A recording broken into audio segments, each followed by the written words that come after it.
Ang goal ng ating pag-aaral nitong end times ay hindi lang para ma-inform tayo of what's going on. Ngunit malaintindihan natin paano mabuhay sa mga araw na ito. Naintindihan po natin. At napansin po natin sa mga ilang mga nagdaang araw, yung sa mga nagdaang mga topics natin, anong natutunan natin? Nakita natin that we are to know God. Na malaman natin, katulad ng pag-aaral natin sa Israel, at doon nakita natin yung totoong Diyos na napakatapat sa Israel, totoong Diyos na napakatapat sa kanyang salita, ginagawa niya kung ano sinasabi niya, kaya God wants us to know Him, na siya yung Diyos na nakakaalam ng lahat ng bagay. At hindi lang yon, God wants us to be faithful dahil nung inaaral natin sa Daniel na ang lahat ng empire, lahat ng kaharian ay mawawala. Ngunit may kaharian ng Diyos na hindi po mawawala forever. Kaya sabi nga, instead of focusing our eyes on the empires, the governments that we have, nasasaktan tayo, naiinis tayo sa mamamahala ng ibang mga liderato, sabi ng Lord, no, tumingin ka sa akin, be faithful to me. Dahil ang future mo, dependent sa akin, hindi sa mga namumuno sa ating bayan, namumuno sa ibang bayan, kasi lahat sila ay may hangganan. Now, ito pa pong nakakatuwa. Nung last Sunday, diniinan ho ni Pastor Marty, ganun din ni Pastor Peter sa umaga, na yung we are to be ready mula sa mismong mga propesiya kay Jesus Christ. Na sinasabi niya, maging handa tayo. Dahil ang napakaganda niyan, ang hangad ng Diyos ay para sa ating proteksyon. At sa ganun, meron tayong motivation to persevere. Na hindi tayo susuko kahit anong mangyari. At maging matalino tayo sa ating mga desisyon. Ngayon po, sa ating pong pag-aaral, titingnan natin mula sa bahagi ni Pablo, at umaasa ako na sa ating pag-aaral, tayo po ay magiging strategic sa ating pamumuhay. Kasi mula sa liham ni Pablo, marami po siyang mga sinulat, at minsan may mga bits and pieces na mga instruction on how to live in the last days. Bagamat magfo-focus tayo sa Thessalonians, pero kukuha din tayo sa iba't ibang bahagi pa ng kanyang liham. Kaya para maintindihan natin, ito pong bagay na ito, kaya we need to be strategic kasi we don't have enough time. How to live in the last days. Yun ang ating pag-uusapan. 3 bagay for us to be strategic in our lifestyle. Alert as God's warriors, armed with God's weapons, and assured by God's word. Now, tingnan po natin muna, no, bago tayo tumungo doon sa 1 Thessalonians chapter 5, merong binanggit si Paul tungkol sa end times ng tao. Sabi niya, ayoko kayong maging ignorante mga kapatid, na para kayong walang mga pag-asa. Sabi niya, kung nananampalataya tayo kay Jesus Christ na namatay at nabuhay magmuli, gayon din ang Panginoong Diyos na dadalhin niya ang mga nangatulog na. Ibig sabihin nangatulog, hindi yung katabi mo. Ito yung mga namatay na. Okay? Okay, yung namatay na, sabi niya, in Jesus, dadaling niya sila kay Jesus. Dahil ito sinasabi ko sa inyo, sa sambagitan ng salita ng Panginoon, sabi niya na ang mga buhay at mga nananatili bago sa kanyang pagdating, sabi niya, ay hindi mauuna sa mga nangatulog na. Napansin niyo pa ulit-ulit, ang sabi niya gano'n, yung mga namatay, kasi parang sabi ng Lord, 2 uri ng end times ang buhay. Yung mamatay ka before the coming of Jesus Christ, o kaya yung pagdating ni Jesus. Ngayon, yung mga sa atin, hindi ko po pwedeng isabihin na hindi tayo mamamatay. Alam niyo ba kahit sa panahon ng Kapaskuhan, ito ang pinakamataas ng mortality rate na tinatawag nila. Ang daming namamatay, hindi dahil sa suicide, kundi dahil sa pagmamaneho, ang daming nangyayari. Yung pagkain ng crispy pata, nabilaukan kinain ba naman yung knuckles, di ba? So, yung ganun po. So maraming mga dahilan kung bakit namamatay ang tao. So maaaring ang iba sa atin, malungkot pa nga pag Pasko dahil ito ang unang Paskong hindi nyo makakasama si tatay, o si nanay, o si kuya, o si ate, dahil nawala na po. O kaya naman ay huwag sanang mangyari sa kahit sino mang pamilya sa atin na mawala sa panahon ng ito. Kasi malungkot yun Naintindihan. Pero sabi ni Paul, hindi natin maiiwasan yan. Kaya ayoko naman kayong maging ignorante sa bagay na yan na para kayong walang pag-asa. Para sinasabi niya, sa totoo lang, sa mga ganung pagkakataon, sa end times in terms of bago dumating si Jesus Christ, ayoko kayong magdalamhati ng walang pag-asa. Yes, it's okay na magdalamhati tayo, pero may pag-asang dalamhati. Nakita niyo po ba yung diferensya nun? Nakakita na kinamatay na walang pag-asang dalamhati? Yung bilang siya, itulak mo. Malalaman mo. Kasi maraming tao parang nahihimatay na parang wala nang kinabukasan. Kasi sabi ni Paul, wag, relax ka lang. That's not the way we grieve. When we grieve with hope. What kind of hope? Sabi niya, yung mga namatay, itong karugtong niyan, tinan nyo. For the Lord Himself will descend from heaven with a shout. Ano sinasabi ni Paul? When the Lord comes, hindi yan sikreto. It will come with a shout. Napansin niyo ba? Maingay yan. With the voice of the archangel. Parang naalala ko yung panahon ni Lazarus. Naalala niyo, binuhay ni Jesus si Lazarus. Ano sinabi niya? Lazarus! Ganyan. Sorry. Sorry. Kasi ganun talaga. Sumigaw eh. Imagine yung lakas na yun. Archangel, no? In the heavenlies, parang, Lazarus. Sobrang wow. It's like everybody would hear it. And nasabi ganun, and with the trumpet of God. Imagine yung trumpet na yan. Ang lakas niyan. Hindi ko nagagayahin. Hindi ko alam. Nasabi ganun, and the dead in Christ will rise first. Yung mga namatay, yun ang unang sasalubong. Yun ang unang sasalubong. Napapasa niyo ba?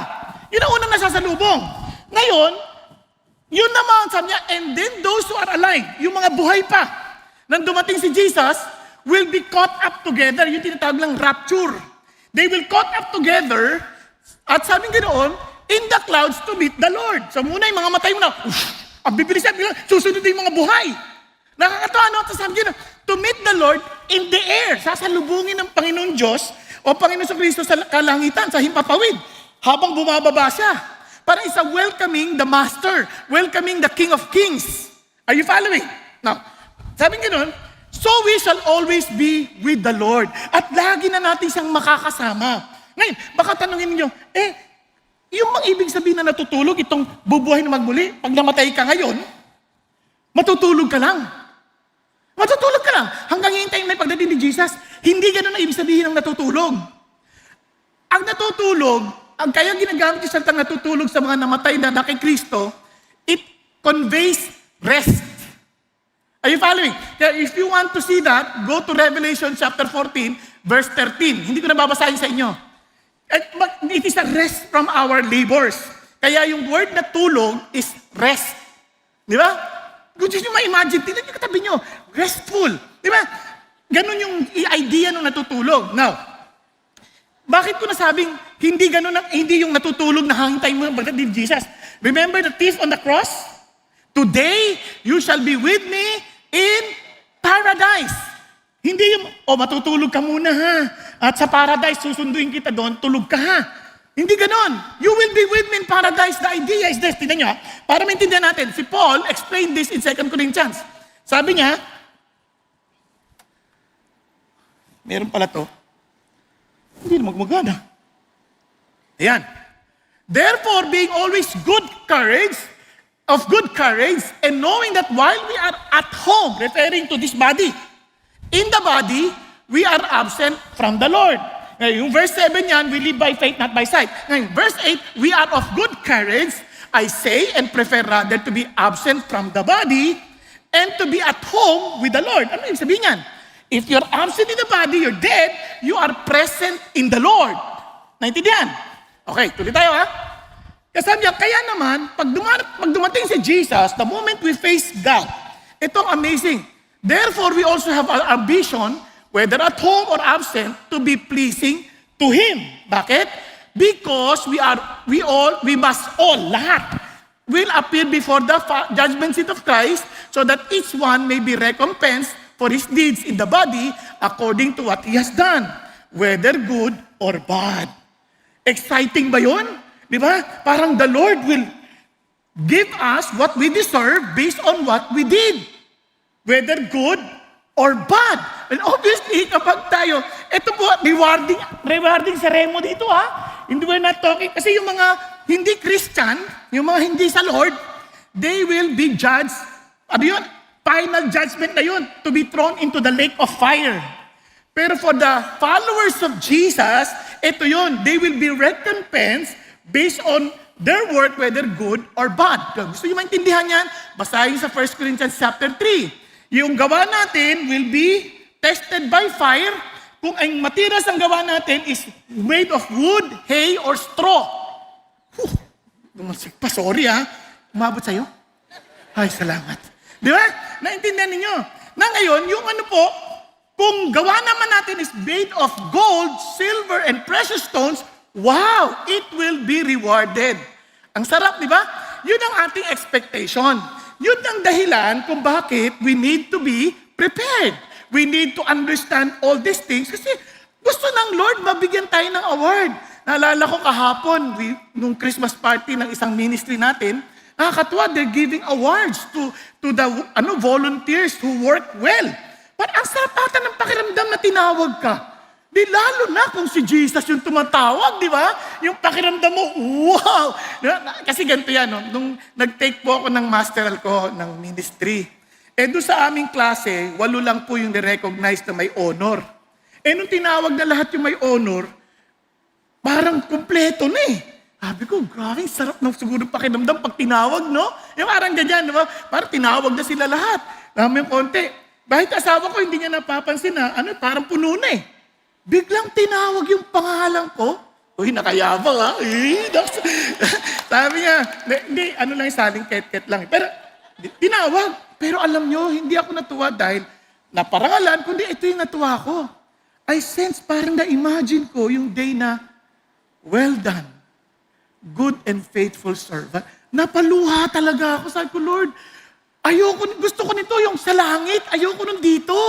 Kasi sa langit, iba eh.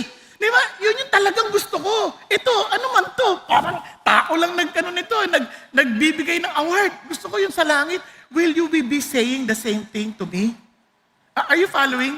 Doon talaga napaiyak talaga ako. Parang sabi ko, Lord, ang sarap pala ng pakiramdam na tatawagin mo kami because we did what we are supposed to be doing while we are living here on earth. Are you following? Pakisabi sa katabi mo, okay ka ba? Are you prepared? Di ba? Kasi haharap tayo lahat eh. Walang exemption.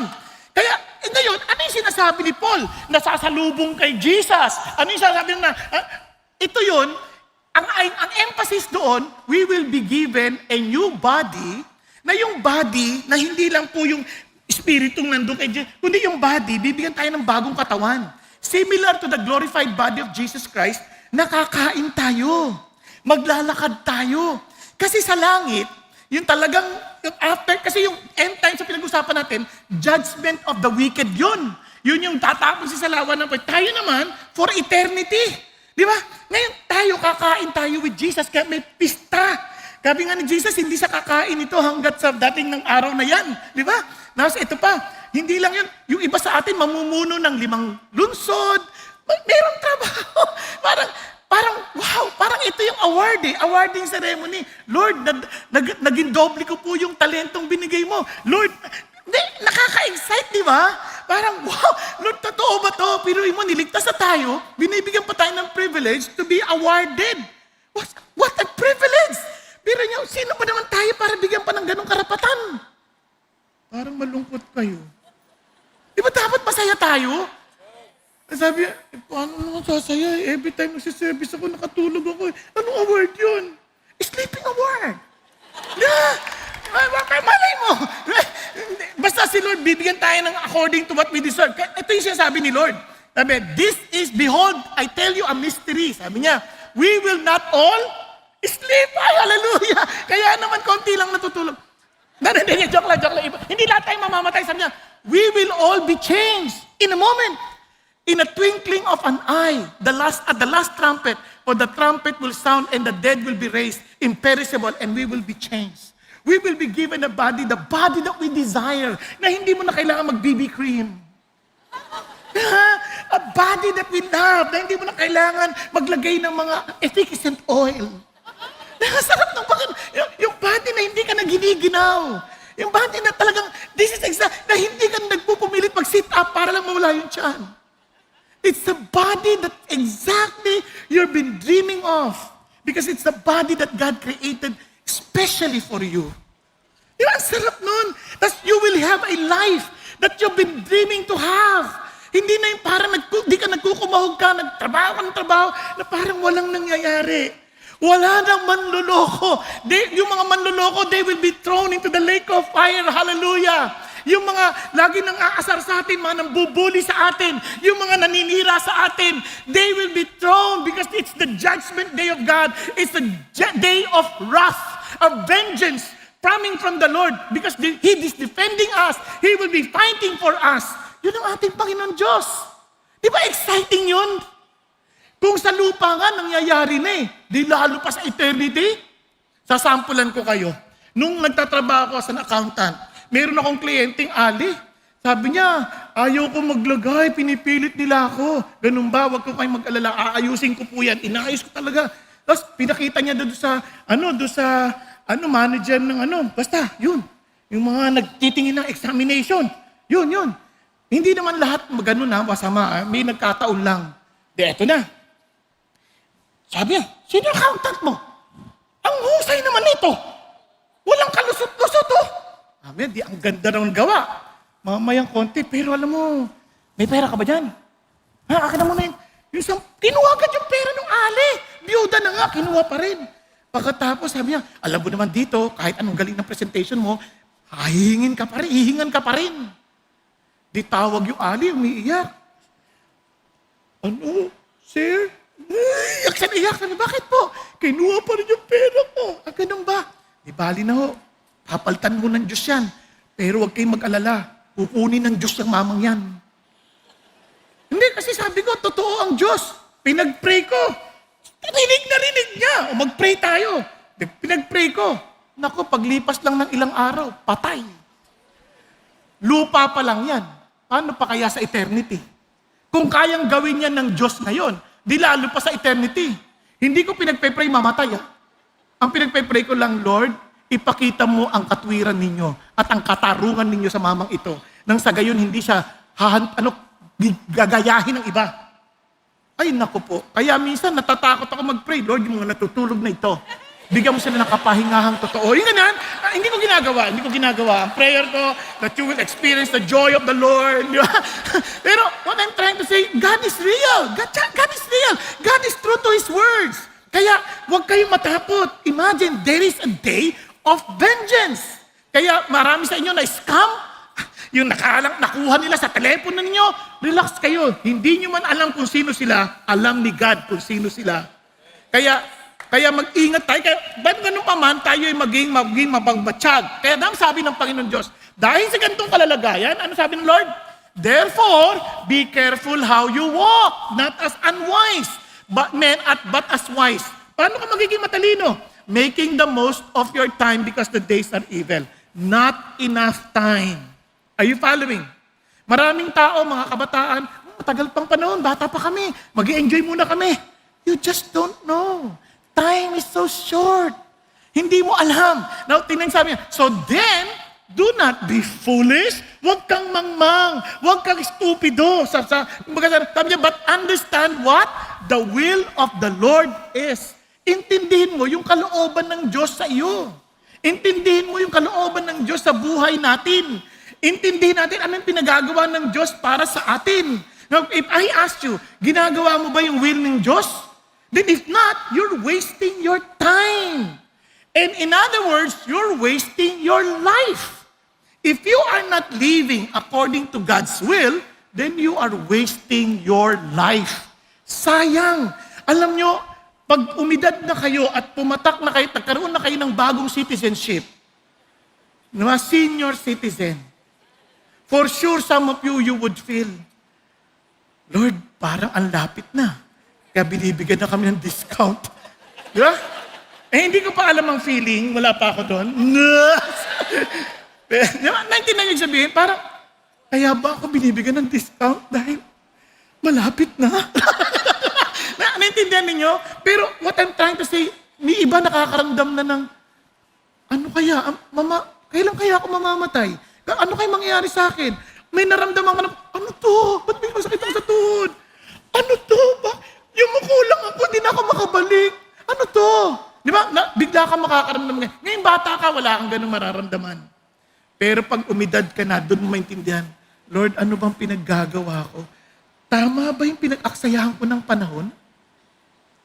Naintindihan niyo po, iba pa naman ang isip na, pagtanda ko na, saka ako maglilingkod kay God, gagawin ko yung gusto niya.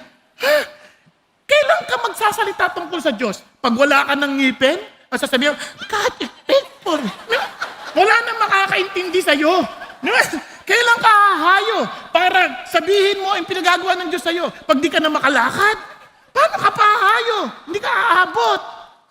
Nagkakaintindihan tayo, kaya sabi ng Bible, remember the Lord while you are still young.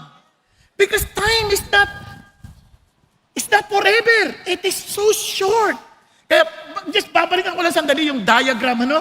Yung ating pinakita sa inyo, isang pananaw pa lang yan sa second coming. May pre-trib rapture, ito yung tinatawag na premillennial. Premillennial. May pre-trib, may mid-trib, may post-trib. But at any moment, the Lord will come. It's very imminent.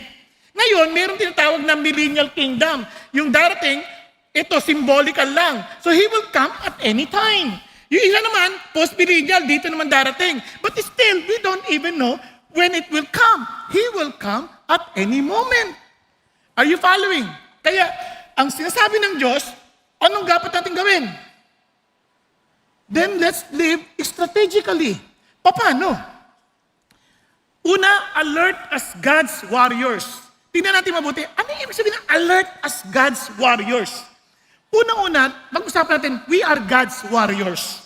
Nung naging Christian tayo, sabi ng Bible, si Paul to, finally, be strong in the Lord and in the strength of His might. Put on the full armor of God. Ang sabi niya, isuot mo. Bakit? So that you will be able to stand firm against the schemes of the devil. Devil, the Satan, will try his best to distract us and making sure na hindi tayo gagawa according to the will of God. Kasi gusto niya maging walang kwenta ang buhay natin. Ang Diyos, ang gusto niya maging may isa-isa yung buhay nating lahat. Ayaw niyang masayang yan. He wants us to be fruitful. Kaya, you did not choose me, but I chose you and appointed you to bear much fruit. Are you following? And that your fruit will remain. O, tanong sa inyo, sino sa inyo ang gusto niyong buhay walang kabunga-bunga? Wala. We all want to be fruitful. At yun ang gusto ng Diyos. So, ang gagawin ni Satan, yung scheme niya, ay guguluhin ka niya. For example, gusto mong maging fruitful ang araw mo, nagpe-pray ka. Biglang, Shopee. Na-distract ka na. Shopee. Di ba? Ang daming distraction ng Diyos. Yung iba sa inyo, nagpe-pray, ginagamit ang telepono niyo sa Bible. Biglang may lumabas na short reels. Ay, ang ganda. Nakakatuwa naman. Tuloy-tuloy na yung video na yan. Hindi mo na mamalay. Mamaya ginagaya mo na. Gaganon. Di ba? Ang daming distraction. Yun, umaga pa lang yan. Wala pa yung iba. At magugulat ka, ang dami ng naubos na oras. Naintindihan niyo? Kaya gagawin niya lang, sabi niya, kailangan you put on, you are in a warfare. Huwag kang tutulog-tulog. Ay, hindi ikaw. Ito. Nasasabi niya rito, tingnan niyo, for our struggle is not against flesh and blood, but against what? The rulers, against the powers, against the world forces of this darkness, against the spiritual forces of wickedness in the heavenly places. Kaya naman, si Paul, yung sinasabi niya kay Timothy ito, sabi niya, Timothy, mag-disciple ka and trust this to faithful men who will teach others also. Ano sabi niya? Suffer hardship with me. As what? As good soldier of Christ Jesus. Bakit? No soldier in active service entangles himself in the affairs of everyday life so that he may please the one who enlisted him as a soldier. As God's warriors, ang ating primary task is to do what our commander-in-chief wants us to accomplish. Tama? Kaya we are in constant communication with him. Tingnan niyo si Philip. Maya't-maya, habulin mo siya. Sakyan, sumakay ka. Sabihin mo sa kanya, ipaliwanag sa kanya. He was in constant communication. Kasi ginagawa niya yung pinagagawa ng kanyang commanding officer. Minsan tayo, hindi na tayo sensitive sa Diyos eh. Parang bahala na. Kung anong gagawin ko. Para sa araw na to, hindi. Makinig ka sa Panginoon. Hindi. Alam niyo, sa totoo lang, minsan, katulad kagabi, papahinga na ako, sabi na, mag-exercise ka. Lord, gusto ko na matulog. Mag-exercise ka. Lord, wala kang lakas pag di ka nag-exercise. Sige po. Exercise. Kasama rin yun sa mga sinasabi ng Diyos eh. Minsan sabi siya, oy, tulog ka na. Bakit nanonood ka pa ng Netflix? Tulog ka na. Opo. Di ba, patayin mo na yan. Opo. God is instructing us. But the question is, are we really walking with the Lord? Nakuha ninyo? Yun ang sundalo. Ang sundalo laging aware sa boses. Kaya sabi ng tiniyak, bakit? Now as to the period and times, brothers and sisters, you have no need of anything to be written to you. You know that He will be coming at any moment. Why? For you yourself know full well. Sabi niya, alam niyo yan, that the day of the Lord is coming just like a thief in the night. Darating ang bigla. And alam niyo yung coming of the Lord. Remember, inuulit ko sa inyo, when He comes, He will bring judgment to the wicked. Kaya, while they are saying peace and safety, then sudden destruction will come upon them like labor pains upon a pregnant woman, and they will not escape. Ano sinasabi ni Paul dito? Dalawang metaphor. Sabi niya, He will come like a thief. Alam niyo ba kung kailan darating ang magnanakaw? Hindi niyo alam. It will come at any moment. Kaya lang, lagi kang dapat gising. Yung iba nga, kumakain lang, nanakawan na eh. Di ba? Kumakain lang, nanakawan na. Kaya sabi niya, kailangan bantay ka. Ito pa, sabi nga doon. Pero, it's like labor. Hindi ko alam to kasi hindi pa ako naka-experience mag-labor. Pero sa mga nanay, alam niyo naman yung kahit 9 months na, hindi mo alam, minsan mag-labor ka ng 7, 8, 9. Darating yan. Pero hindi mo maiiwasang manganganak ka. Tama ba? Yun ang sinasabi niya rito. Sabi niya, darating at darating yan. Hindi mo alam kung kailan, pero hindi mo yan matatakasan. Are you following? Natuloy pa tayo. Kasi sabi niya, but you brothers and sisters are not in darkness, so that they would overtake you like a thief. For you are all sons of light and sons of day. Ano sinasabi dito? Pag ikaw ay sons of light and sons of day, alerto ka sa buong maghapon. Then, sabi ganoon, alam mo, kasi today is the today is the day, daylight. Para sabi ni Jesus, naalala niyo kay Thomas? Sabi niya, bakit tayo pupunta doon? Di ba, inuusig kayo doon sa lugar ni Lazarus? Sabi niya, Thomas, habang araw, gawin na natin trabaho. Night will come. Pag sinabi mong night will come, sa metaphor na ito, it is a judgment time. Pagdating ng judgment, wala ka nang magagawa. It's already night. Nagkakaintindihan yan. Kasi sabi niya na, we are not of night, nor of darkness. Hindi tayo dyan.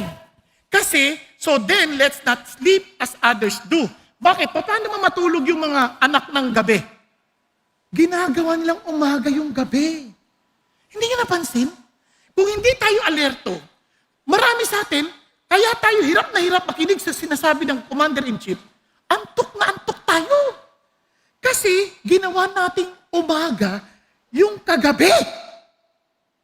Di ba? Hello? Ano tinan nyo?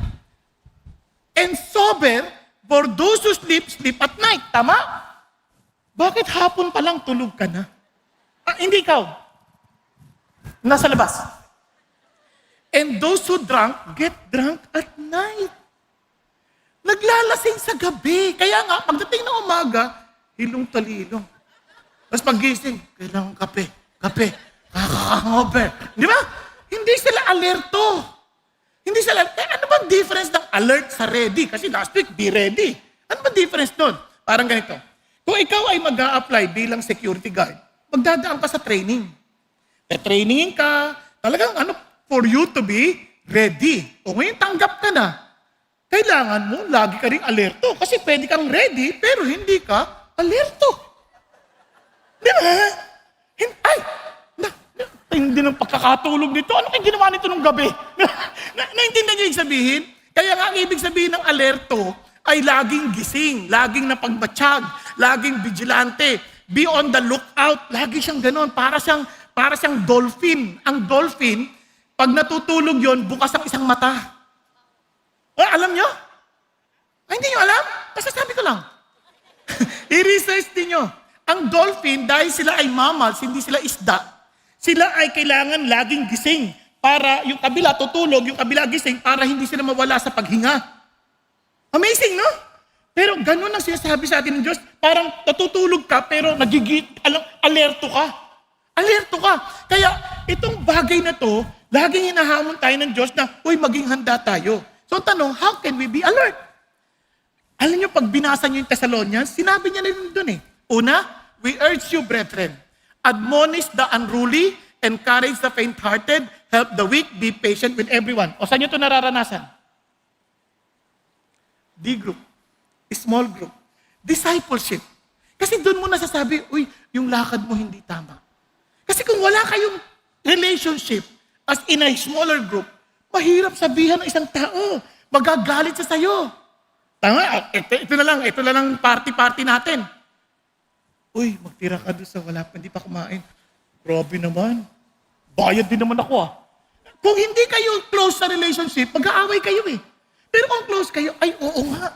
Hindi mo na iisipin nang nagbayad ka, isipin mo, oo nga, mayroon pa palang ibang kakain. Di ba? Mayroon pa pala. Kaya ikaw na mismo, kaya nagkakaroon ng ganyan, magiging pasensyoso ka sa iba, kasi practice mo yung totoong pagmamahal. Nasusundan. O, ano pa, ito pa. See that no one repays another with evil for evil, but always seek after that which is good for one another and for all people. O, napansin niyo ba yan? Itong panahon natin, a very good example. Ang mga tao laging magagalitin, parang gusto magiganti.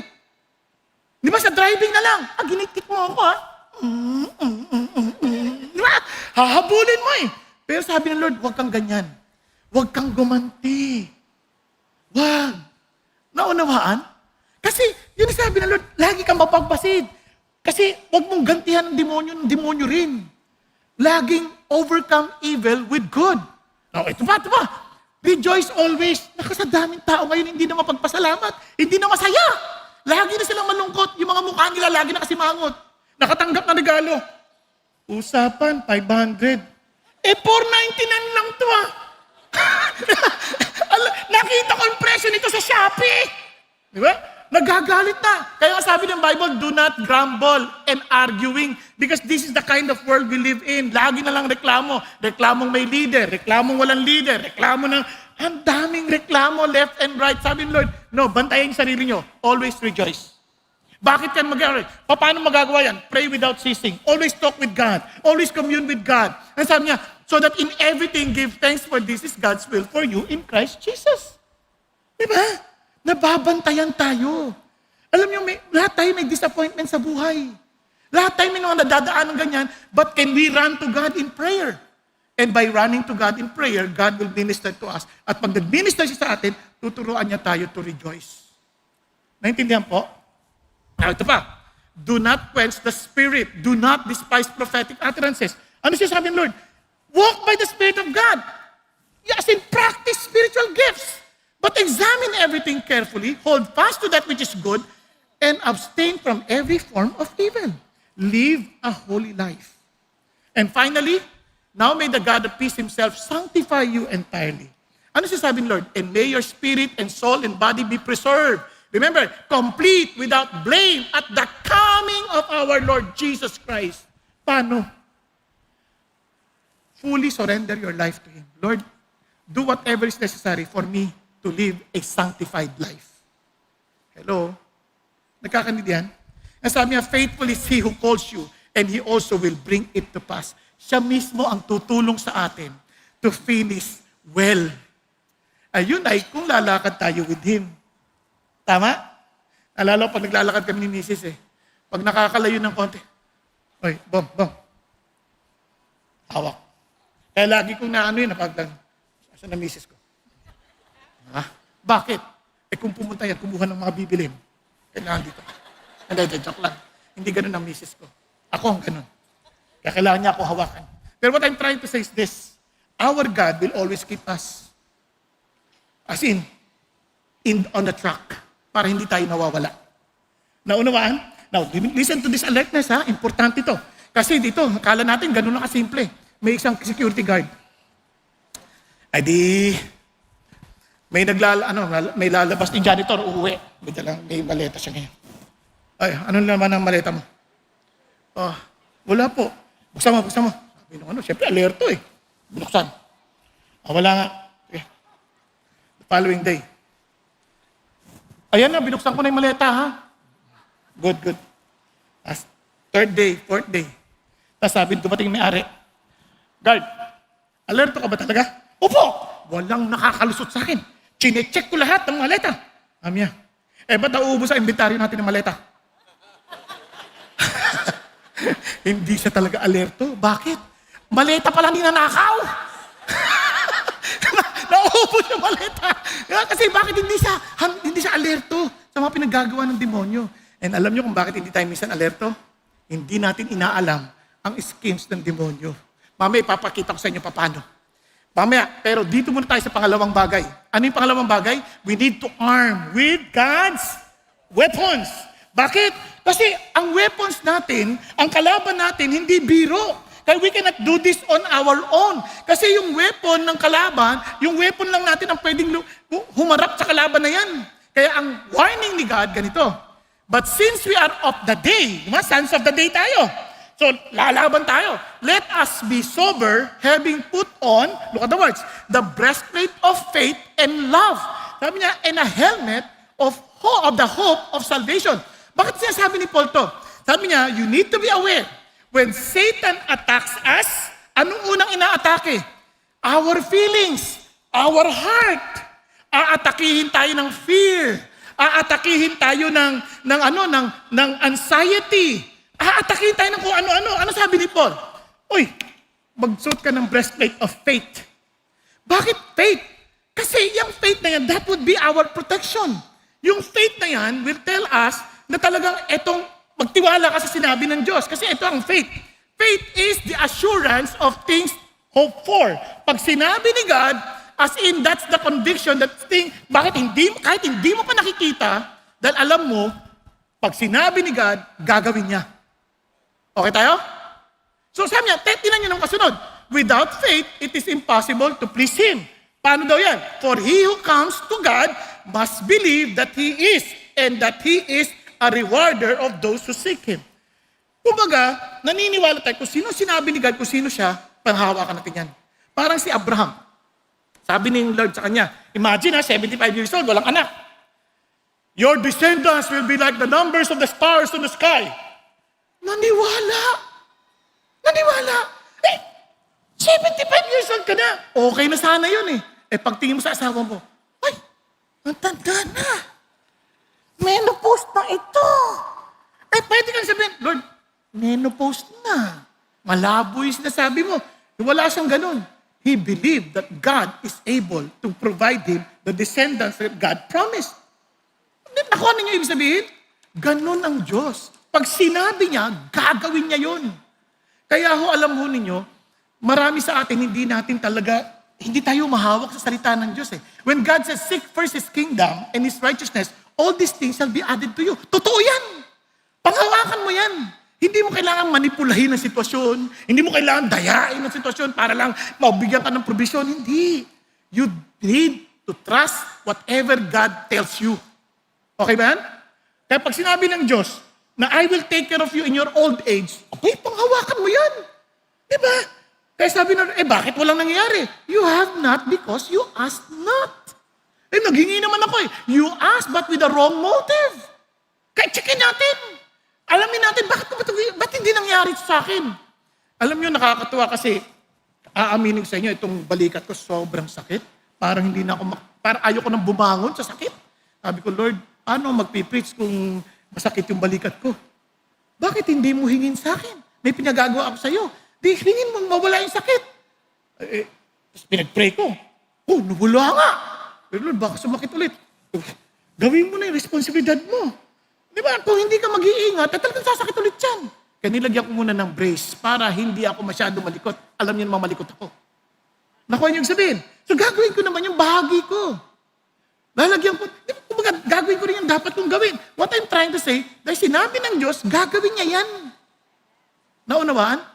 Pag sinabi ng Diyos, ililigtas ka niya because of Jesus Christ, ililigtas ka niya. Pag sinabi ng Diyos, pupunta ka na impyerno dahil itinanggihan mo si Jesus, talagang gagawin niya yun. Huwag ka na magpalusot pa. He knows because He is the one who is really in control. Now, ganito ang Diablo. Kaya kailangan niyang faith na yan. Bakit? Alam niyo bang strategy ng Diablo? Bibigyan ka lagi ng pagdududa. Sample. Mula pa ng Genesis. Kaya huwag kayo parang to take Him for granted. Sobrang experience si Satan. Biruin mo, hindi pa tayo pinapanganak, strategy niya, nandyan na. 2,000, ilang years, thousands of years na yan. Sobrang experience na siya. Kaya wag tayo pagbabakasakali na parang kaya natin siya. Hindi ho ganun kasimple. Tingnan nyo ha. Sa simula pa lamang, the serpent was more crafty than any beast of the field which the Lord God has made.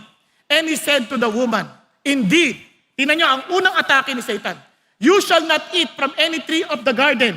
Anong atake niya? Hindi mabait si God. Tingnan mo.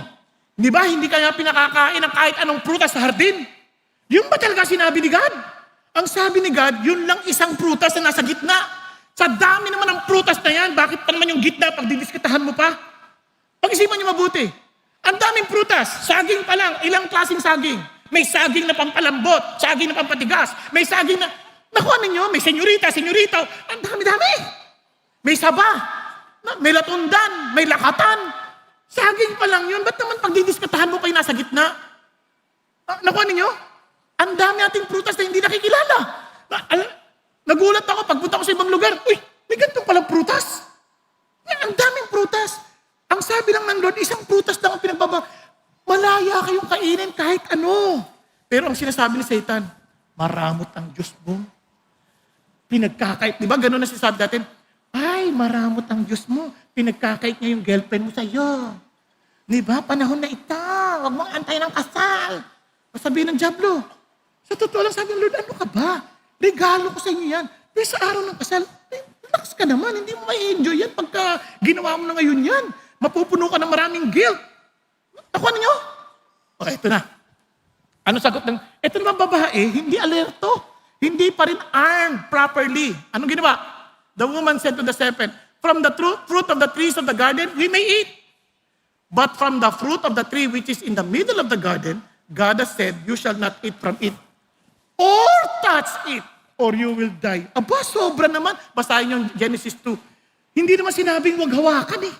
Pwede mo hawakan, huwag mo lang kainin. Hello? Hindi siya armed. Hindi siya ready for warfare. Kaya naman, sinabi, you will die. At sinabi naman ng demonyo kagad, no, you will not surely die.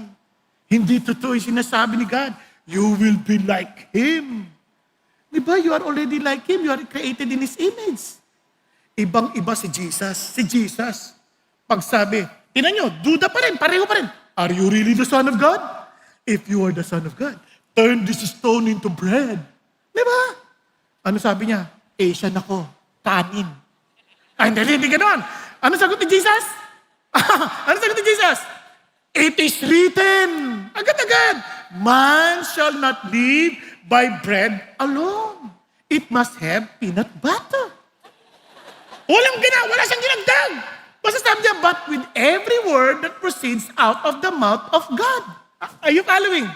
Wala siyang dagdag na peanut butter or tuna spread or chicken spread. Ang sinasabi niya, hindi. We should follow the word of God. Kaya minsan hindi tayo ready. Kaya minsan pagka tinukso tayo ng Diyos, hindi na alam paano sagutin ng demonyo eh. Di ba? O gutom ka na, kailangan mo na kumain. Ha? Oo nga, gutom na ako. Kaya relax ka lang. Hindi ka mamamatay. Naintindihan niyo po, kung alam natin instruction ng Diyos, hindi tayo mabibigay agad. And just be aware of the schemes of the devil. Kaya ano sabi ng Lord? We need to always listen to the word of God. Where faith comes from hearing, and hearing by the word of Christ. Kaya anong ginagawa ni Satan pag nakikinig tayo ng salita o nagbabasa? Inaalis yan, ninanakaw niya yan sa atin. Basahin niyo Matthew 13. Nanakawin niya yan. Hihipang ka sa mata. Matulog ka. Kaya yung mata mo gagawin. Di ba? Nagsuot ka pa ng fake na eyelashes, nagdikit. Ayaw na dumilat. hindi ko sinasabi mo masama yun, ha? Suotin mo lang, okay lang. Inggit lang ako. Pero, ulit tayo dito. Ano sinasabi ng Diyos? Wag, bantayan nyo yan. Bakit? Because it refers to our relationship for whatever is born of God, overcomes the world. Yan ang pangako ng Diyos. If you are born of God, you can overcome the world. How? This is the victory that has overcome the world. Our faith. Do you believe in Jesus? Do you trust in His words? Then hold on it. Di ba? Kasabi ng 1 Thessalonians, hindi lang yon, breastplate of love. Bakit? In this world, we are full of hatred. Hindi lang yan. Meron pang scheme ang Diablo, it's okay to love, but not love the right things. Kaya nga sabi ng warning ng Diyos, realize this in the last days. Difficult times will come. Men will be lovers, lovers of self, lovers of money. Kaya anong mga tinuturo sa atin noong paman, alam ko nang may mali eh. Naalala niyo yung kantang Greatest Love of All? Ano yung greatest love of all? To love yourself. Diba? Yun pa talagang greatest love of all? Basta gagamitin ng Bible, love your neighbor as you love yourself. How can you love your neighbor if you don't love yourself? Hindi ganun na ibig sabihin, sabi niya, yung pagmamahal mo sa kapwa mo, kung paano mo pinapahalaga ng sarili mo. Nakuha niyo difference? Hindi yung, kailangan mahalin ko muna sarili ko. Hindi ganun kaya, lovers of self, lovers of money, diba? Boastful, arrogant, revilers, disobedient parents. Talagang lahat ng yan, nakasentro saan? Pagmamahal sa maling pagbagay. Kaya sabi ng Lord, love of self, self-centered. Love of money, materialism. Boastful and arrogant, pride and self-exalting. Revilers, mistreat others verbally and physically kasi you feel that you are better than them. Disobedient to parents, breakdown of family structure, respect. Dahil na mga nangyayari sa atin ngayon, unholy, rejection of holiness, cold-hearted, lacking genuine compassion, lack of mercy and unwillingness to reconcile. Napansin nyo? Cancel. O kaya ayaw natin makipagbati, ayaw natin makipag-ayos. Napansin nyo ba? Even among Christians. Huwag na tayo okay lang kami, magkaiba lang kami ng direksyon. What? Magkapatid tayo sa Panginoon, tapos magkaiba tayong direksyon? Isa lang direksyon natin. Glorifying Jesus, loving one another. Nagkakaintindihan? Ito pa. Malicious gossips. Kwento tayo ng mga kwento na hindi naman dapat kwento sa taong yan. Diba? Without self-control, brutal, haters of God, treacherous, reckless, conceited. Kopyahin nyo na lang. Lovers of pleasure, rather than lovers of God. Ano sinasabi ni Paul dito? Lahat yan, no? Pagmamahal sa maling bagay. Ang sabi ng Lord, utong mahalin mo. Then, if you do love God, na totoo lang, ito yan don't measure your love. Instead, focus on the love of God to you. Okay ba yan? Kasi mga sabi, siguro kaya ako ganito kasi I don't love God enough. No. You don't know how much loves you. How much God loves you. Yun ang dahilan kung bakit ganyan. Kung alam mo sobrang mahal ka ni Lord, ito sabi ng Lord, we love because He first loved us. If someone says, I love God and hates his brother, he is a liar. Hindi. Magkaiba lang kami, okay na kaming diplomatic sa isa't isa. Hindi nang hinahangad ng Diyos. Ang hinahangad ng Diyos, mahalin mo. Willing ka to die for that person. Kung malayo ka na dyan, paano ka ba mamatay pa sa taong yan? Okay pa tayo? May kagalit ka ba? Sabi ng Lord, tingnan nyo, for the one who does not love his brother whom he has sinned cannot love God whom he has not sinned. Kaya sinungaling sabi, this commandment we have from Him, that the one who loves God should love his brother also. Ay sabi ng mga babae, ay salamat brother lang. Sister ang kagalit ko. Hindi, walang ganon. It refers to all. Kaya sabi ng Bible niya, let all bitterness and wrath and anger and clamor, slander be put away from you. And be kind to one another. Now listen to this. Alam niyo, akala ko malaya na ako dyan. Until narinig ko yung pangalan, biglang may sabi, parang nainis kagad ako, pangalan pa lang yun. Yung isa naman, nakita ko naman. Ang tagal ko na kasi hindi nakita eh. Mas hingi talaga ang tawad, Lord. Galit pa pala ako sa taong ito. Patawarin ninyo ako. Kasi dapat, pag nakita ko, hindi ako yung parang gusto mong ipokata. Ganyan, di ba? Hindi, kunyari, nag-worship ka ganyan, nakita mo, ang tagal niya na may utang sa akin. Ganun ba? Hindi, dapat, relax ka na. Kasi bakit ka naman, magtatanim ka pa ng sama ng loob? Si Lord na bahala dyan. Di ba? Kaya alam niyo, sa awa ng Diyos, nung makita ko, ay salamat. Naiiyak ko sa kanya kaagad. Sabi ko, Lord, malito. Kaya, buti na lang, ang Diyos ay buhay. Amen? Kaya, wag nating yayaan na may sama ng loob, Kaya, ano pang sabi ng Lord? Hindi lang breastplate of faith, helmet the hope of salvation. For God has this not for wrath, but for obtaining salvation through our Lord Jesus Christ. Now listen to this. Minsan, bigyan tayo ng pagdududa ng Diablo, sabihin, di ka naman talaga Christian eh. Minsan nakikinig na tayo ng message, isipin, mukhang di ako Christian ah. Hindi. Ulitin ko, hindi galit ang Diyos sa'yo. Mahal ka niya, kaya He came to die and rose again from the dead for you. Okay ba yun? Pakisabi sa katabi mo, gising ka, mahal ka ni Lord. Kahit nakatulog ka. Hindi nagbagong pagmamahal ng Diyos sa atin. Kaya we need to keep on reminding ourselves. Katinan niyo po, yung helmet na yan, importante yan. Kasi Satan will do everything sa ating kaisipan to doubt His love for us. Lagi sasabihin niya, hindi yan totoo, hindi yan totoo. Now, tingnan niyo, kasabi ng Lord, hindi lang yung helmet of salvation, but the sword of the Spirit, which is the Word of God. Kailangan mo yan. Bakit? Kasi sa panahon natin na to, lahat ng mga sinasabi ng Panginoon Diyos, binabaligtad ng mundo. Kaya nga sabi ng Bible, all Scripture, lahat, hindi some.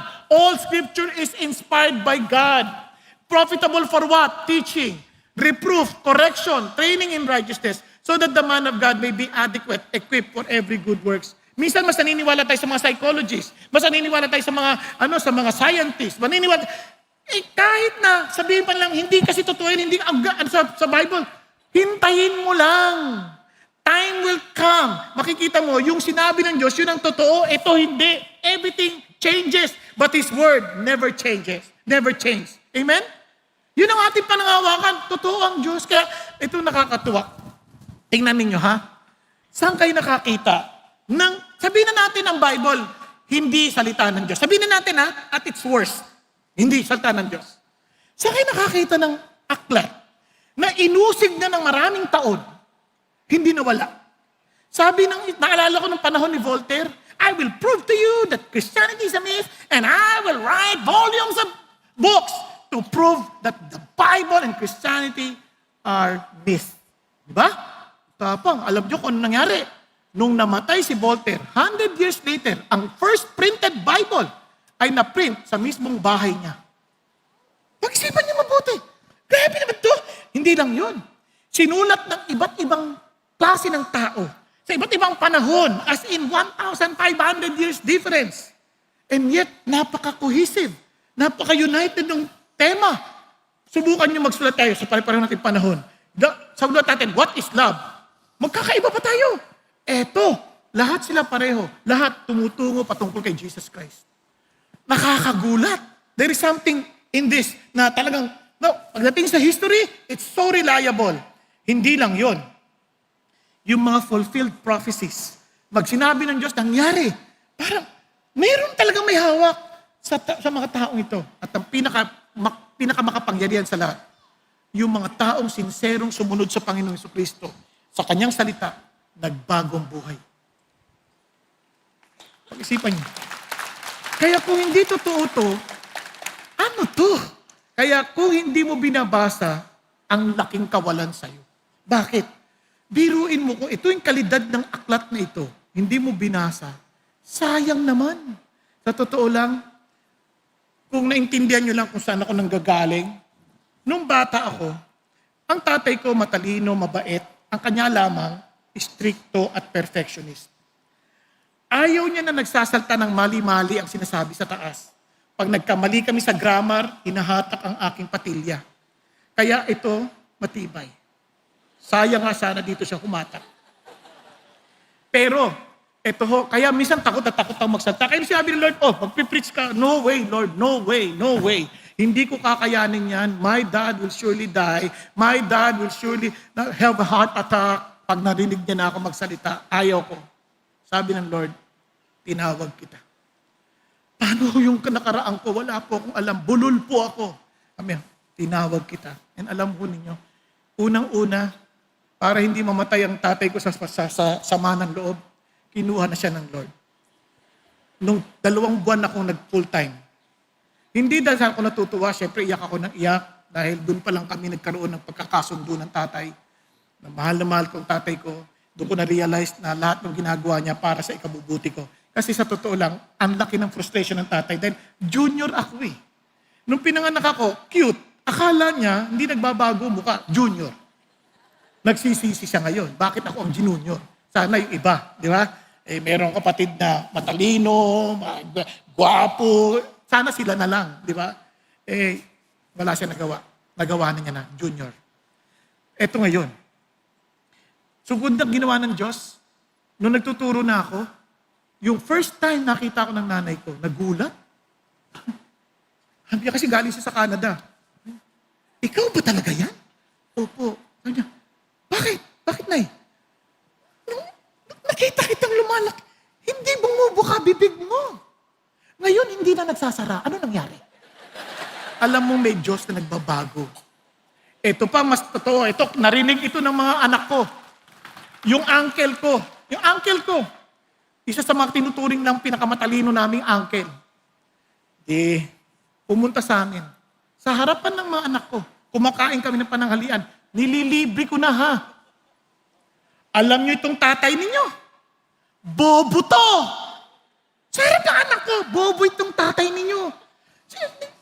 Saan ka naman nakakita ng tao na sisiraan mo yung tatay nila sa anak? Itong tatay niyo, bobo to. Siyempre ako kumakain na gano'n. Ang hirap ata para tusukin. Gusto mong tusukin ng tinidor. Di ba ha? Pero biglang kumambyo. Pero nagulat ako nung narinig ko na magsasalita. Hindi ko alam saan niya nakukuha yung kanyang kaalaman. Kaya sabi ko, kung hindi dahil sa Diyos, hindi mo alam. Dahil ang Diyos ko, totoo. Nagkakaintindihan tayo. Kaya nga, huwag tayong matakot kasi pag sinabi ni God, grabe, totoong-totoo. Kasi we can be assured by His Word. We can be assured by His Word. Ano sabi ng Lord? Tingnan nyo, for God has not destined us for wrath, but for obtaining salvation through our Lord Jesus Christ, who died for us, so that whether we are awake or asleep, we will live together with Him. Patay tayo o buhay, pagdating ng Panginoon Diyos, we will be what? Together with Him. Bakit? Because we believe in Jesus Christ. Therefore, encourage one another and build up one another just as you are also doing. Ano sinasabi ng Lord? Na hindi na tayo sa wrath. Alam nyo, yung wrath, akala binibiro ng maraming tao. Tingnan nyo, nung sa Revelation, they said to the mountains and to the rocks, mahulog ka na sa akin, itago mo kami, dahil hindi namin kayang humarap sa nakaupo sa trono sa puot ng lamb.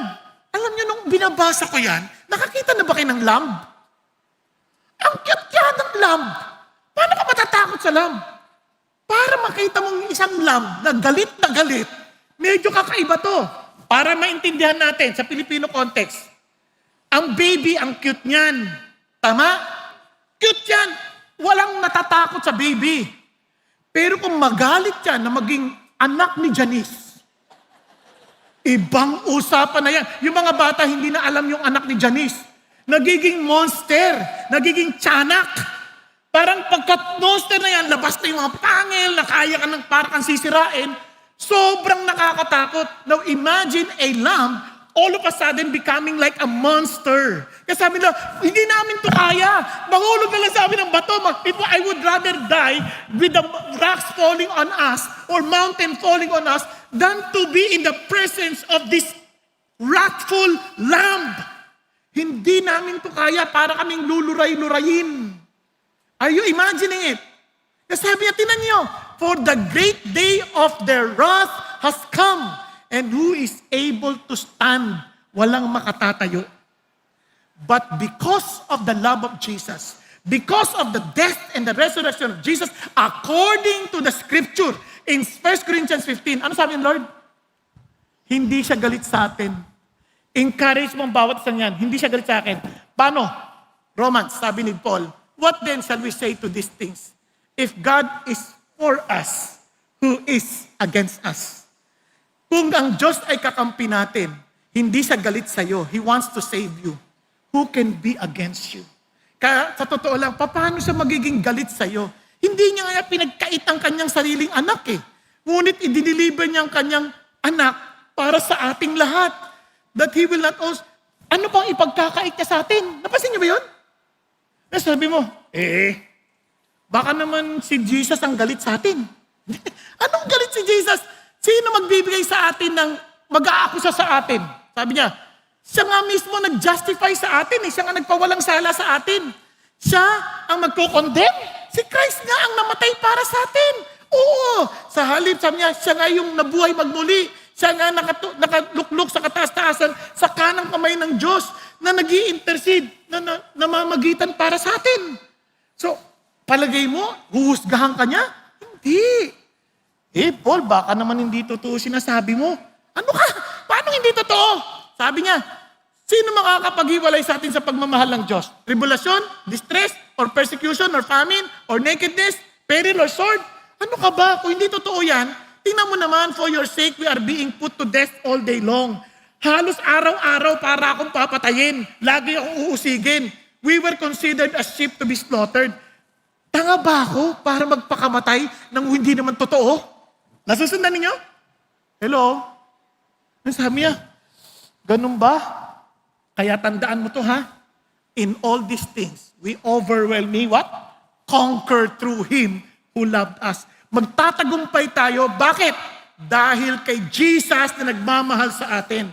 At ito na sasabihin sa inyo, I am convinced that neither death, neither life, nor angels, nor principalities, nor things present, nor things to come, nor powers, nor height, nor depth, nor any other created thing, kahit ano pang nilikhayan, will be able to separate us from the love of God which is in Christ Jesus our Lord. If Jesus is your Lord, if Jesus is your very love, I'm telling you, sabi ni Lord, nothing will ever separate my love, separate you from my love. Kasi si died kay Jesus, hindi dahil mabait ka, hindi dahil na nga tinutupad mo ang pangako mo, hindi mo ba napansin that we always fail with our promises? Hello? But God, by His word, we can be assured He never lies and He will fulfill what He promised. Kaya ito po, ano sinasabi ng Diyos sa atin? Pakinggan ho natin ang testimony to before I end. And I hope that this will help us understand how can this truth help us in our last moments in life. Panoorin po natin si Marge. Hello, I'm Marge. And I'm Eric. In October 2021, I experienced sudden, excruciating pain in my right abdomen. The pain was so unbearable that I struggled to breathe and had to be rushed to the hospital. Tests showed that I had a swollen gallbladder and a gallstone lodged in my bile duct. Gallstone spasm is often called the worst pain ever experienced, worse than childbirth, breaking your leg, even a heart attack. I was advised to undergo emergency surgery. On surgery day, my procedure got delayed by 1.5 hours, and I was lying cold, naked, and with my arms stretched across, staring at the hospital light alone. In that moment, a thought creeped into my head. I could actually die today. I began wondering if my husband truly knew I loved him, and if I had been a good mother to Elise. I began to think about what would happen to my soul if I did die that day, and I felt a sinking regret in my heart that I had not bothered to get to know God better. Eventually, the surgeon arrived, and I woke up after the operation to learn that the procedure had been far more complicated than expected. My gallbladder was chronically swollen, infected, and required a JP drain to prevent sepsis. I spent the rest of the month of October trying to recover physically. What happened to me next, I can only describe to be the most traumatic experience of my life. I began to have severe panic and anxiety attacks. I was afraid I was going to die, that I was going to drop dead at any minute. This fear consumed me, and I was desperate for answers, but nothing helped. I would go about my day, and this fear would grab hold of me suddenly. I would feel my heart beat so fast, I found it hard to breathe, like my chest would explode. I would cry from desperation because no one understood the fear that I felt. This happened to me at the mall, in the grocery, eating in restaurants, in the car, at home, or while watching a movie. My anxiety and panic attacks became debilitating to the point that I couldn't sleep at night because I was afraid I would not wake up. I felt like I was drowning, and every waking moment was spent dreading the next attack. During this time, I shared my struggle with my brother, who unexpectedly encouraged me to read the Bible. My initial reaction was, why do I need to read the Bible? I'm a good person and I know God anyway. But his persistence led me to read the Gospel of John. My brother shared Jeremiah 29:13 with me. If you seek me wholeheartedly, you will find me. And as I continued to read, I began to see him and fall more in love with him. At this time that I was reading the Bible and getting to know Jesus, I still had my anxiety and panic attacks. Frustrated, I asked my brother why my fear of dying persisted. He told me that God would not give me a spirit of fear and told me to pray. One day, as I was getting ready to go out, I had a panic attack. It was the same experience of not being able to breathe, the same overwhelming feeling of dread, and I just broke down and cried. I was so exhausted and I was desperate for help. And so, not knowing what else to do, I decided to pray. And this was my prayer of surrender. Lord, you know in my heart of hearts that I already love you. And if you love me like you say you do, I pray that you help me. My heart, my life, and my soul is yours. You know I cannot do this on my own. I need your help. I know you will not give me a spirit of fear, so I pray you take this away from me. In the name of Jesus Christ, let this fear in my heart be gone. Jesus used this one particular moment in my life to prove to me that He's real, that He hears me, and most of all, that He really does love me. It's been 3 years since, and I no longer have panic and anxiety attacks.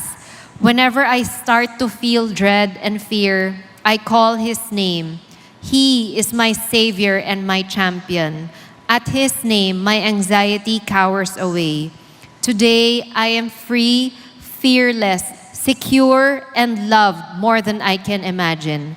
Today, I stand to give all glory to the King of Kings, the Lord of Lords, and the Creator of the universe. Today, I stand to give glory to the one who counts the stars and calls them all by name. Today, I stand to give glory to the one who I am truly blessed to call my Father in heaven. Praise God. Ano napansin ninyo? Lahat naman tayo, if we're honest, there's some form of fear of death kung hindi tayo nakatingin kay Jesus. Amen po? Kasi lahat tayo, feeling natin, we are not complete.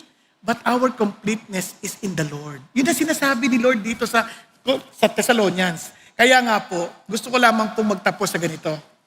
Meron pong isang ali na katulad ng ginagawa niya, may takot, may fear, hindi niya maintindihan, tapos tumatawag sa Lord. Pero itong ali na to, kausap niya isang doktor. Sabi niya, Dok, I know I'm dying. Now listen to this, guys. Kahit pagalingin ka ng Diyos, mamamatay pa rin tayo eh. Sabi nung I'm dying. But, ano ba talaga, what should I expect on the other side? Ano ba dapat kong asahan sa other side? Sabi ng doktor, aaminin ko sa'yo, I don't know. Christian ka, hindi mo alam. Paano gagalit pa? Nagtatanong lang, di ba? Christian ka, hindi mo alam. Alam mo, hindi ko alam lahat ng bagay. Kasi wala pa naman ako doon eh. Pero biglang, may kumakaluskus na nasa pintuan. Parang aso. Tapos binuksan niya. Pagbukas na, tapos yung aso tumatalon sa kanya. Sabi niya, alam mo, itong aso ko, hindi pa nakapasok sa kwarto na to. First time niya. Wala siyang alam tungkol sa kwarto na ito. Wala siyang kaalam-alam. Ang alam niya lang, yung master niya nasa loob. And is excited to see his master. And alam po ninyo, sa kabilang bahagi ng buhay, wala tayong alam fully of what to expect. But one thing for sure, we are not after what we will be experiencing there. We are after seeing our own Master, si Jesus Christ. And I pray na yung puso natin is so in love with Him na ang desire natin, Lord, I just want to be with you forever.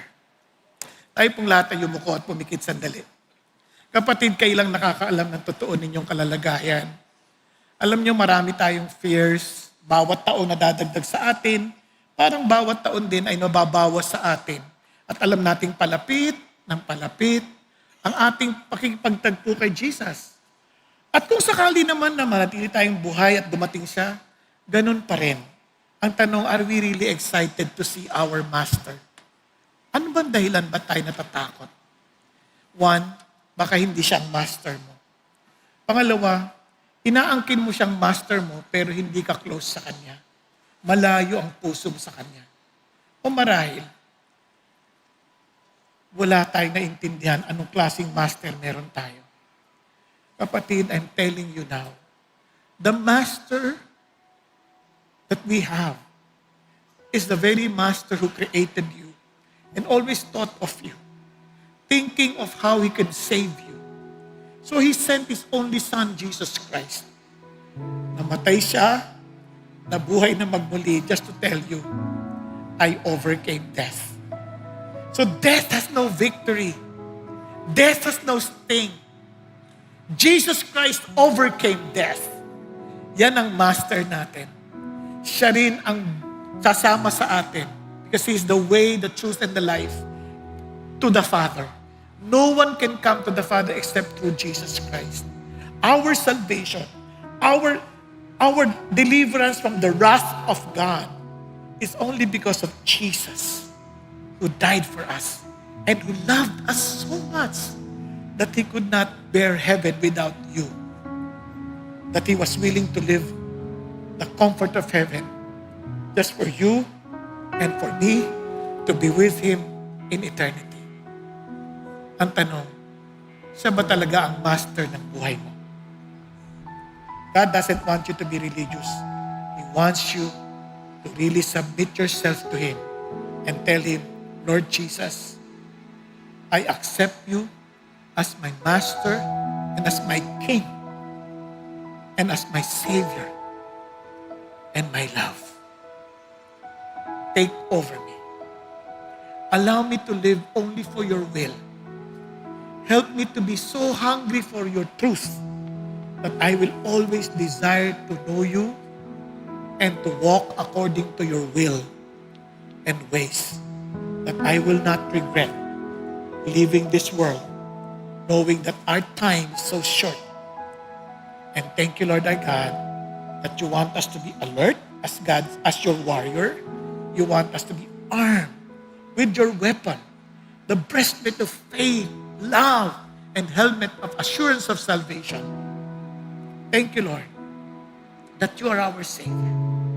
And I pray that we would always be assured by your word, that we will always meditate on it day and night, that we will be careful to do everything written in it. And thank you, God. Surely you will fulfill whatever promise you have for us.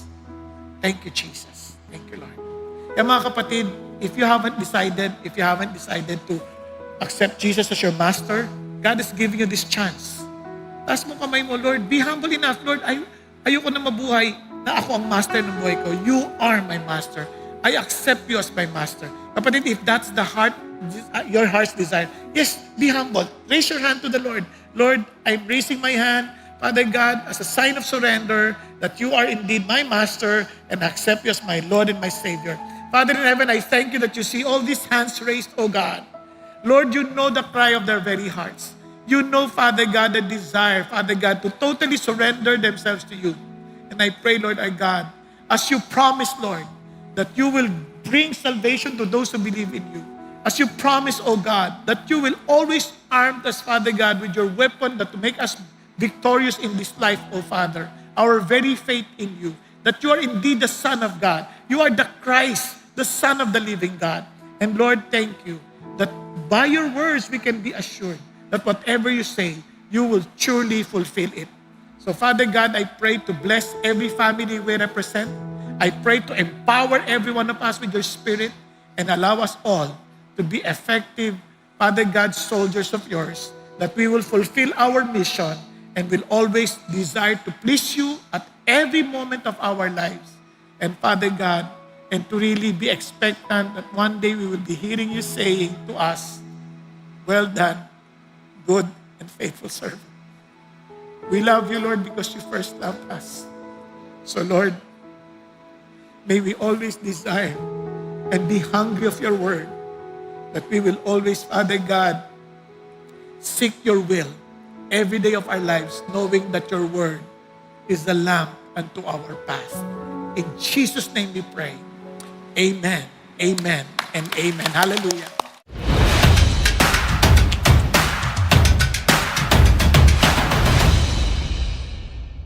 Magandang araw, CCF family. Welcome to Sunday Fast Track, where you ask real-life questions and we give you biblical truths. Ako po si Jerel Pilarta mula CCF Communications at kasama po natin ang ating speaker na si Pastor Bong Saking upang sagutin ang inyong mga katanungan.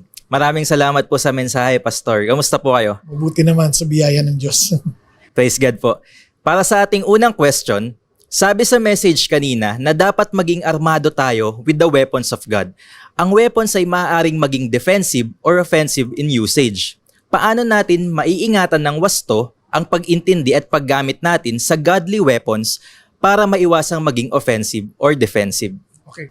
Yung sa takbo ng iyong tanong, para bagang ang kalaban mo ay physical. Pero kung titingnan mo, yung weapons of warfare has something to do with our spiritual warfare. Kaya sabi ng Bible, we wrestle not against flesh and blood, but against principalities, dominions, and power, against rulers, against authorities, something like that. So, kung titingnan mo, it's about how to deal with the spiritual realities. Ano ba mga tinatamaan sa atin? Our feelings when we are afraid. And we need to have a shield of faith, di ba? Na ano sinabi ng Diyos? Bakit ang matatakot kung sinabi ng Lord na ito yung gagawin niya, di ba? Kanyari, meron tayong mga pakiramdam na galit tayo instead of loving people. Hindi natin kaya, but our God can fill us with His love. Naalala ko tuloy yung sa asawa ko noong aming first 2 years, nag-a-adjust pa kami. Talagang umabot ako sa sukdulan ng galit. Talagang inis na inis ako.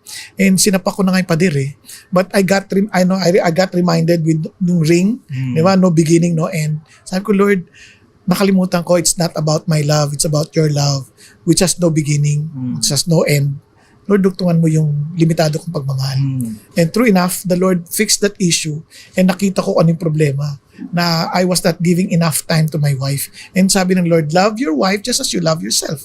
Diba? Sabi sa Bible. So, yung Word of God will help you, yung parang weapon mo yun, sword of the Spirit, to counter-attack yung ginagawa ng diablo sa'yo na nakikita mo sa physical, pero in reality, ang kalaban mo yung sa likod. Pero kung tatawagin yung asawa mo, demonyo o bruha. But you have to look at it na meron tayong laban spiritually. Salamat po, Pastor Bong. Para sa ating second question, sa dinami-dami ng issues na nagsulputan nowadays about politics, personalities, relationship, families, etc., paano natin dapat tratuhin ang mga iyon o ano ang pwede nating gawin bilang mga tagasunod ni Kristo? Ayan, napakagandang tanong yan kasi being the salt and light of this world, there's nothing wrong to get involved with all these issues. Pero wag mo kakalimutan, anong purpose mo? One, ano yung purpose mo pag light? To guide them. To bring them, hindi ka makikipag-away, makipagtalo sa mga issues on politics, kunyari, mga personalidad, but rather, you are to guide them para makita nila ano yung tamang approach sa bagay na ito. Ngayon, sa ganun din sa bagay ng yung pagbabago bilang asin, ano yung pwede mong ambag para mapigilan ng kabulukan sa mga bagay na ito. So, yan po ay dapat involved tayo. Kasi walang saysay asin kung hindi siya involved, hindi siya engaged. Walang saysay ilaw kung nakatago sa takalan, di ba? Kaya ganun din, hindi masamang ma-involve sa mga ganitong bagay, but never to forget the very mission.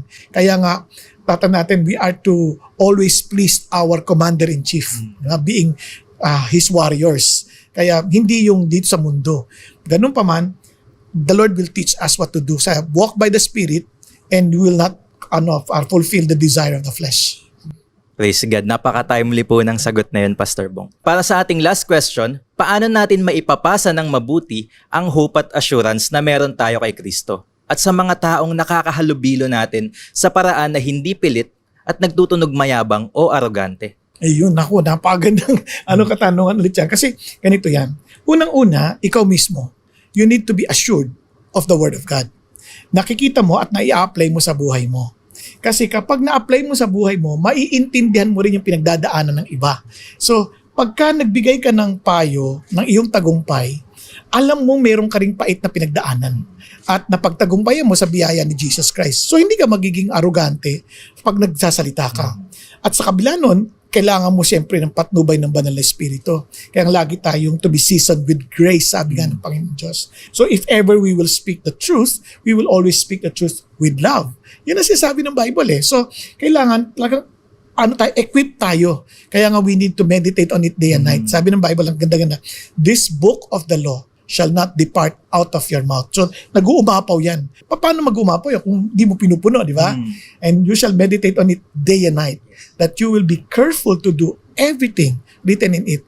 Then you will be prosperous and have good success. So, yung prosperous, biro mo, magiging matagumpay ka sa iyong pakikitungo sa tao, magiging matalino ka rin sa iyong pakikipag-usap sa kanila. Kaya, ang mahalaga, ikaw muna mapuno ng mga bagay na yon. Nang sa ganun, mag-uumapaw yon mula sa atin. Amen po. Kumbaga nag-start talaga sa spiritual disciplines. Yes. Opo. Maraming salamat, Pastor Bong, sa pagsagot ng aming mga katanungan. Pero bago po tayo magtapos, ang Intentional Discipleship Conference ay magaganap sa January 23 to 25, 2025 at maaari pa kayong kumuha ng overflow tickets kasama ang mga special inclusions nito sa halagang 1,000 pesos.